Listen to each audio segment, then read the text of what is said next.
This is your Japanese sister, the voice of truth. Lift off your rose. Reaches out to you from the peacefulness of Japan, laden as always with love, but today also with sorrow because of what your superiors are making you do. This morning they are forcing you to attempt the impossible. Is that Tokyo Rose?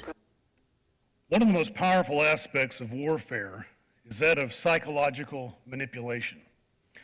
People are often aware of the brutality and violence of war itself, but they ignore psychological warfare.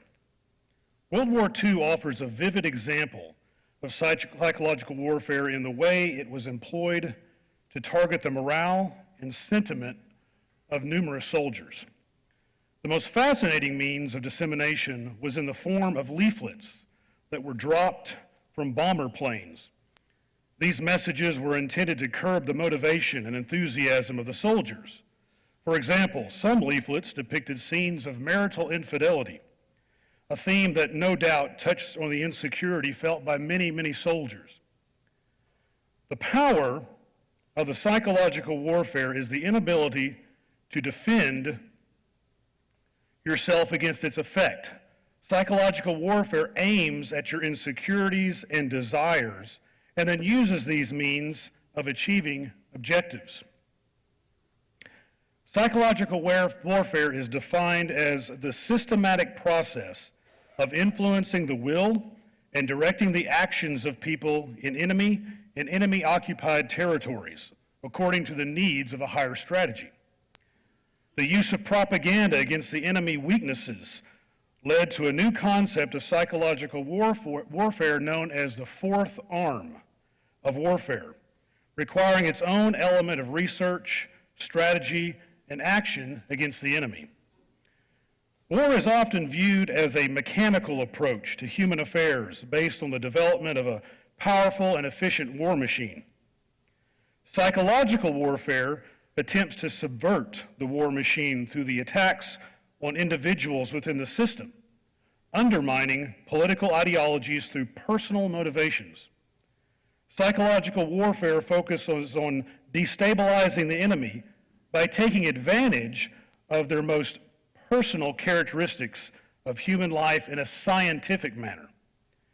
Emotions that are often considered the worst and most vulnerable parts of human nature, such as fear, hate, deceit, pain, humiliation, and loneliness, are systematically exploited until the enemy is too demoralized to continue to fight. World War II brought with it the beginning of a new style of war. No longer was war a test of superior weaponry and armed troops. It was suddenly a mental struggle for the minds and spirits of citizens and soldiers alike.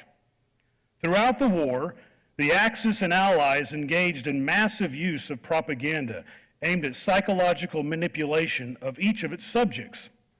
They soon discovered that such forms of persuasion could be just as effective against the enemy. Learning from Hitler's example, Britain began its mission to revolutionize its propaganda by using it on a scale never before imagined. Britain developed psychological warfare into a science through careful studies of the psychological vulnerabilities of the human mind. Now, military psychology was not a new concept in World War II. In both the First and the Second World Wars, the British government enlisted the help of thousands of psychologists to perform research, testing, and experimentation to determine the selection, the placement, and the training of its soldiers. But for the first time, the scientific application of psychology was used to weaken the enemy while strengthening its own soldiers. At the time of World War II, there was also a growing recognition of the cultural influences on man and how they determine individual motivations. Many psychologists claim that World War II was most responsible for the emergence of social and cultural psychology as a legitimate area of science. Prior to the war, most aspects of social psychology were simply philosophical. When the psychological warfare campaign began, governments began to actively recruit psychologists to take part in planning and testing, and a new style of systematic field research emerged. While Hitler openly and enthusiastically engaged psychologists in his war effort, the British were less inclined to admit that they, too, were using such illegitimate techniques for their own campaign. Throughout the war, they avoided using the term psychological warfare and preferred calling it political warfare. As a result, they remained very secretive about the psychologists they did employ and largely relied on the United States to perform much of the psychological research needed for their Psy-War campaign. Psychological warfare techniques involve the analysis of long-term psychological strengths and weaknesses of both individuals and societies in order to ascertain their most vulnerable points.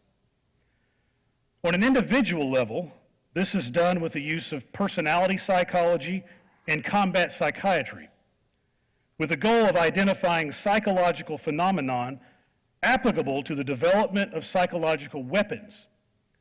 So there's two main questions of research here. Number one, how individual fears can be manipulated. And secondly, how the stresses of war can be systematically increased.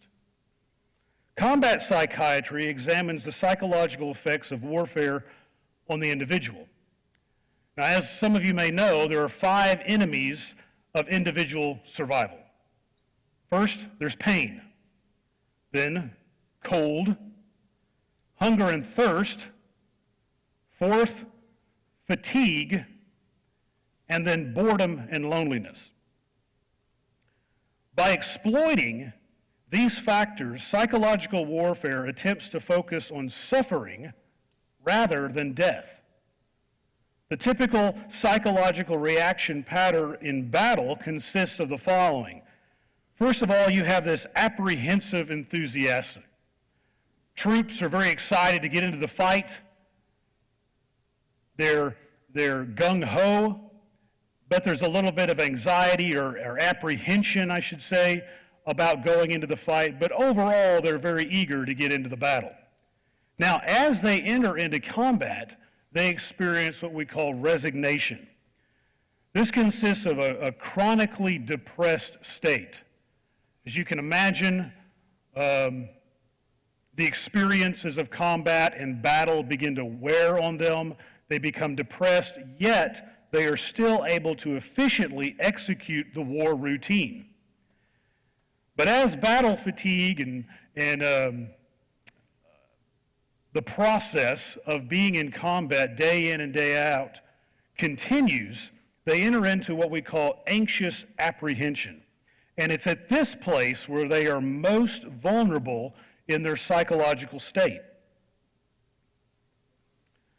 Anxious apprehension is characterized by feeling overwhelmed with loneliness.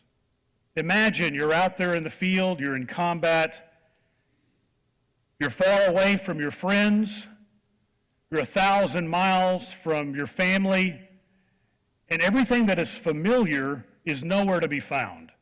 You're in a completely different environment, a different country, people are speaking a different language. Many times this is the first combat experience that maybe you've had. As a result of that overwhelmed and feeling of loneliness, oftentimes troops would lose their appetite. We know this to be a classic symptom of major depressive disorder. Following that, oftentimes, or coupled with that, is guilt.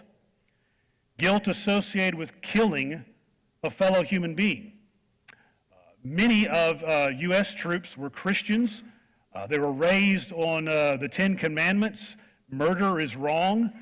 And so they were having to come to grips with this idea of killing someone who looked oftentimes just like them.